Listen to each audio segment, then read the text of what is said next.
Nós evoluímos muito nessa nossa busca interminável por descobrir as partículas fundamentais da matéria universal. A gente viu que essa busca começou há muitos séculos na Grécia Antiga. Alguns no caminho certo.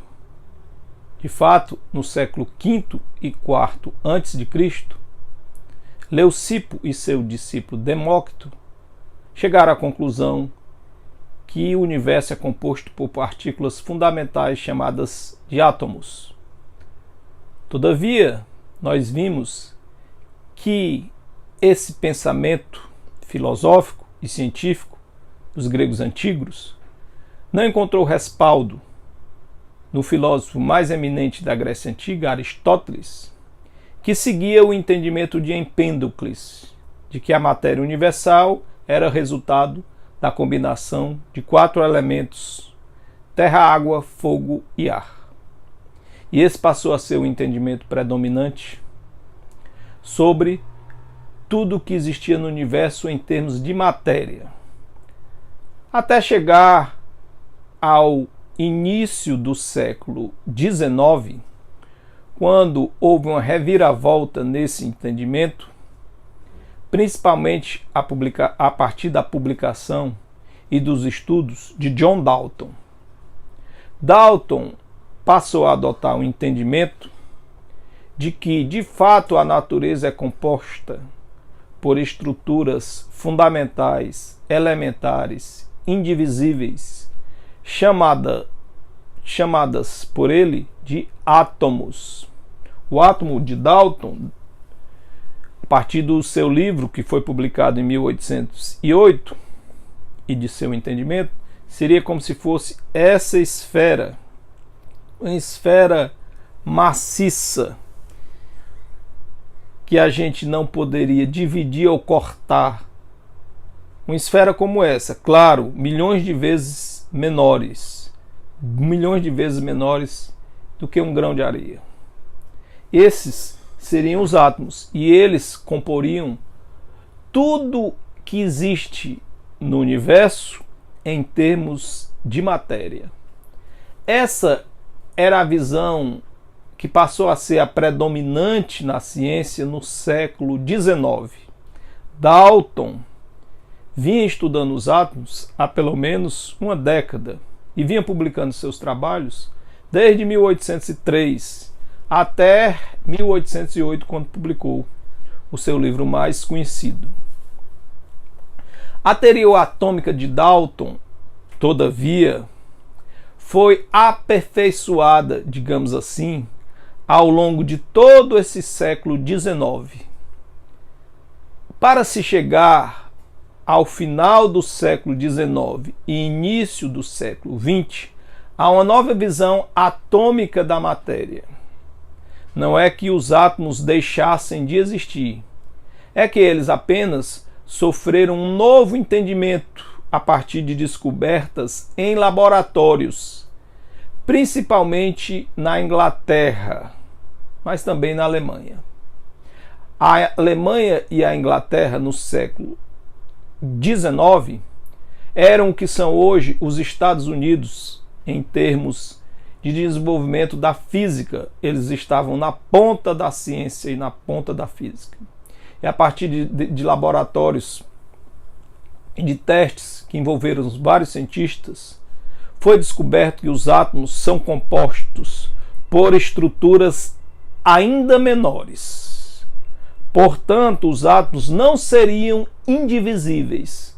Se nós conseguíssemos olhar o interior dos átomos, nós verificaríamos que nele existiam partículas ainda menores.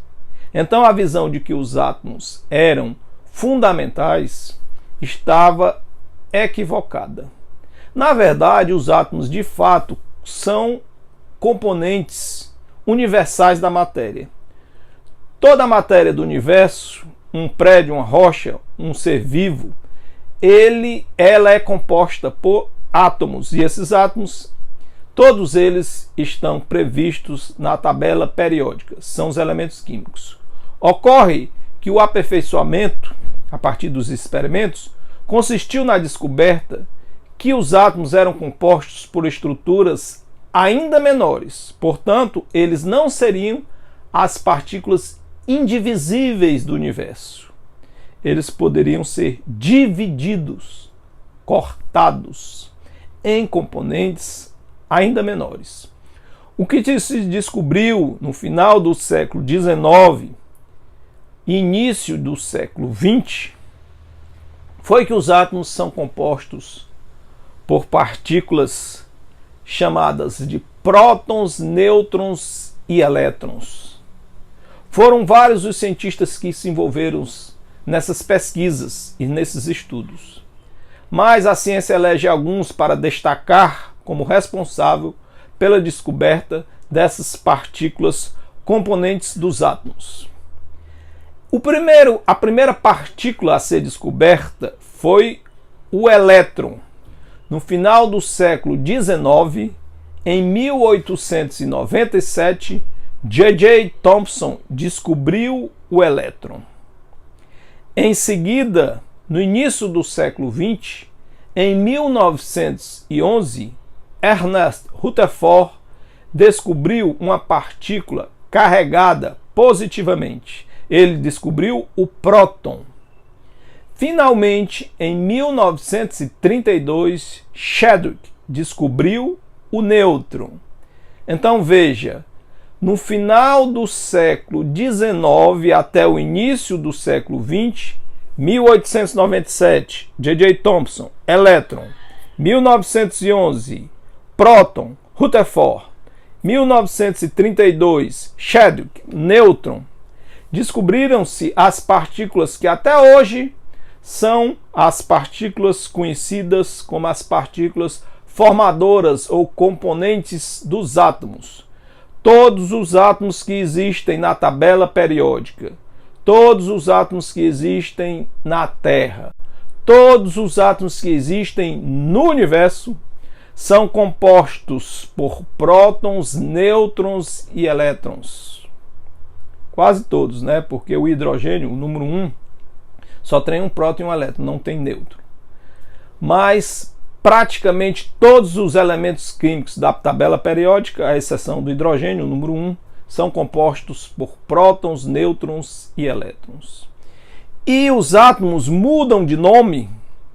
Um elemento químico passa a ser outro nome, por exemplo, hidrogênio, hélio, lítio, berílio, carbono, urânio, conforme a gente vai acrescentando mais prótons no interior do átomo.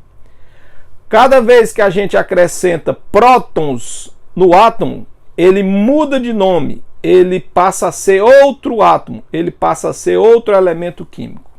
Então, o que faz um átomo ser diferente de outro é o número de prótons e de elétrons que existem em seu interior. A cada próton acrescentado, muda-se o nome do elemento químico. Mas todos esses elementos químicos, esses átomos, são compostos por prótons, nêutrons e elétrons.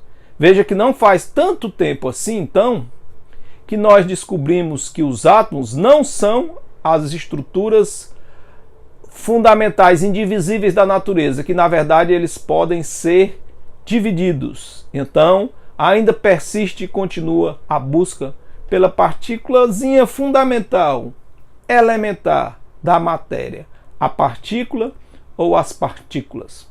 No nosso próximo encontro, no próximo domingo, aqui pelo nosso canal no YouTube, vamos falar acerca da estrutura interior do átomo.